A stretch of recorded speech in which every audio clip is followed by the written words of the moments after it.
I used to be a teacher once, and when I taught in primary schools, I taught for 8 years in a lot of community schools, a lot of Indigenous schools. So as a result of that, I began to understand some of the challenges faced by Indigenous young people.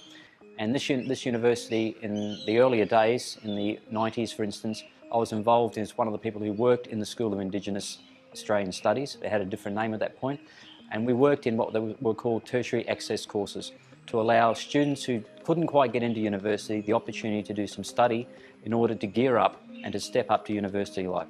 I think providing those opportunities is critical for Indigenous students.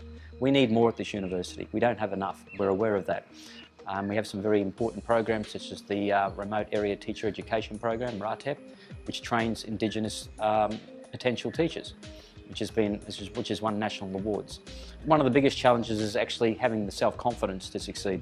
And often many Indigenous students, as we see in the school system, have been told that they can't succeed. I used to be a mentor for young people who came out of Cleveland Detention Centre. I was one of the people who helped set that program up.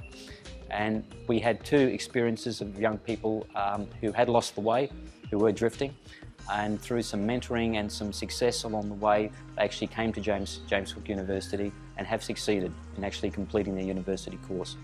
We definitely need more people who are graduates who have the qualifications and also the background to work in these areas. Some of the areas of employment which deal with Indigenous people directly don't have enough Indigenous people within those positions.